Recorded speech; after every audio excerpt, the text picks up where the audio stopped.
চলে এসেছি আমার স্নেহের আদরের 4th সেমিস্টারের ছাত্রছাত্রীদের কাছে। ভিডিও শুরু করার আগে একটা ওপিনিয়ন আমি তোমাদের কাছে চাইছি, একটা কথা জিজ্ঞেস করতে চাইছি, কমেন্ট অবশ্যই করবে। তোমরা এসএন একাডেমিকে কতটা ভরসা করো? এই কমেন্ট অবশ্যই প্রত্যেক জনা, যত জনা দেখছো প্রত্যেক জনা কিন্তু কমেন্টটা করবে যে তুমি যে আজকে এই প্ল্যাটফর্মে এসেছো তুমি কতটা বিশ্বাস করো। সে তুমি নতুন হও পুরনো হও, তোমাদের হয়তো উত্তরটা একটু ডিফারেন্স হবে, কিন্তু কতটা বিশ্বাস করো এইটা কিন্তু অবশ্যই কমেন্টে জানাবে। এবং তোমাদের যদি মনে হয় যে একটা কমেন্ট করলে যে আমাদের জন্য করছে তার উৎসাহটা বাড়ে, তাহলেই কমেন্ট করবে। আর যদি মনে হয় যে এটা একটা বেকার কথা, তাহলে কমেন্ট করার দরকার নেই। ঠিক আছে, কতটা বিশ্বাস করছো এসএন একাডেমিকে সেটা অবশ্যই কি করবে, কমেন্ট করো। ভিডিও যারা যারা দেখছো কমেন্ট করো। চলো এবার চলে আসছে তোমাদের একদম সিসি ফিলোসফি অর্থাৎ সিসি দর্শন সাবজেক্ট যারা নিয়েছো, লাস্ট মিনিট সাজেশনস নিয়ে চলে এসেছি। দেখে নাও, এই কটা প্রশ্ন করলে আশা করছি এর বাইরে তোমরা আর কিছু পাচ্ছ না। এই কটা কোশ্চেন করলে তোমাদের কিন্তু এই বিষয়ের চিন্তাটা পুরোপুরি শেষ হয়ে যাচ্ছে। চলো দেখে নাও। চলে এলাম আমার আদরের ছাত্রছাত্রীদের নিয়ে। ভালো করে শোনো, ভালো করে বুঝবে। তোমাদের কটা অধ্যায় রয়েছে? 6টা অধ্যায় রয়েছে।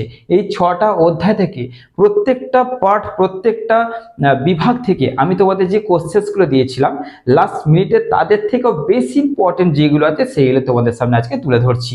প্রথমে তোমরা করছো বিবেকানন্দ। বিবেকানন্দ থেকে দুটো কোশ্চেন করবে মাত্র। কি করছো? ব্যবহারিক বেদান্তের বৈশিষ্ট্য আর জ্ঞানযোগের স্বরূপগুলি আলোচনা করো, ব্যাস। তারপরে রবীন্দ্রনাথ থেকে করছো কি, অসীম মানুষের স্বরূপ আলোচনা করো। অসীম মানুষের স্বরূপ, সসীমটা করবে না, অসীম মানুষের স্বরূপ আলোচনা করো। হ্যাঁ, এরপরে তোমরা রবীন্দ্রনাথের আরেকটা করছো, ধর্মের স্বরূপ আলোচনা করো। এটা খুব ইম্পর্টেন্ট, এটা বলবো না, কিন্তু এটা দিয়েও দিতে পারে, কোনো চান্স নেই। তো রবীন্দ্রনাথের মধ্যে এই যে দুটো বললাম তোমাদের, তার মধ্যে অসীম স্বরূপটা বেশি ইম্পর্টেন্ট, বেশি। এরপরে করছো অরবিন্দ। অরবিন্দের মধ্যে করছো মানব বিবর্তনের স্তর করছো, একটাই করছো এখান থেকে, মানব বিবর্তনের স্তর। তারপরে 4 নম্বর রাধাকৃষ্ণন, এখান থেকে করছো অসীম মানুষের দিকগুলি আলোচনা করো বা স্বরূপ আলোচনা করো, আর করছো ধর্মীয় অভিজ্ঞতার স্বরূপ আলোচনা করো। এইটা তোমাদের 5-এ দেবে, 10-এ দেবে না। এরপরে গান্ধীজি, গান্ধীজির সত্যের ধারণা আলোচনা করো, আর একটা করছো সত্যই ঈশ্বর, গান্ধীজির মতে আলোচনা করো।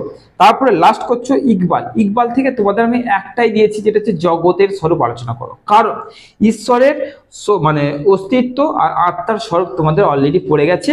তাহলে তোমরা কি করবে, ঈশ্বরের যে স্বরূপটা আছে ওটা 10-এ করবে, আর আত্মার স্বরূপটা 5-এর জন্য করে রাখবে। কারণ তোমাদের প্রতি বছর যেটা এখন লক্ষ্য করা যাচ্ছে যে প্রিভিয়াস ইয়ার্স থেকেও কিন্তু, অর্থাৎ আগের বছরের যে কোশ্চেন আমরা ছেড়ে দিই সেইগুলো ছাড়া যাচ্ছে না, সেখান থেকেও তোমাদের দিয়ে দিচ্ছে, যেটা 6th সেমিস্টারে করেছি। তাই তোমাদের আমি বলে দিচ্ছি যে তোমরা কি করবে, কোনটা কত নম্বরে করবে তোমাদের তো বলে দিলাম। এই কোশ্চেনগুলো করে নাও। এই কোশ্চেন বা এই কটা কোশ্চেন করলে তোমাদের একদম ফিলোসফি যে কটা কোশ্চেন ছিল তার মধ্যে থেকে এই কটা করলেই তোমাদের কাজ শেষ। ওকে, এই কটা করলে তোমাদের আর কিছু করতে হচ্ছে না। এই কটা কোশ্চেন করে নিচ্ছ, ভেবে চিন্তে ভালো করে দেখে নাও। আমি 9 থেকে 10টার মতন প্রশ্নই দিয়েছি। পরীক্ষা হলে 9 থেকে 10টার মতন প্রশ্নই দেবে, যে কটা দেবে সেই কটাই তোমাদের দিয়েছি। ভালো করে বোঝো তাহলে আমি কি বললাম। আর এর মধ্যে 5, 10 সব কমন চলে আসবে। তো চলো, আমাদের স্নেহের আদরের ছাত্রছাত্রীরা কমেন্ট অবশ্যই করবে, বারবার বলে দিচ্ছি কমেন্ট অবশ্যই করবে। আর এই পরীক্ষা ক্লিয়ার হয়ে যাওয়ার পর 5ম সেমিস্টারে অ্যাডমিশন নিতে চাইলে এই যে নাম্বারটা তোমরা সেভ করে রাখো। আর বেশি কথা বলবো না, আর কমেন্ট করো, কারণ কমেন্ট না করলে তোমরা জানো আমরা উৎসাহ পাই না।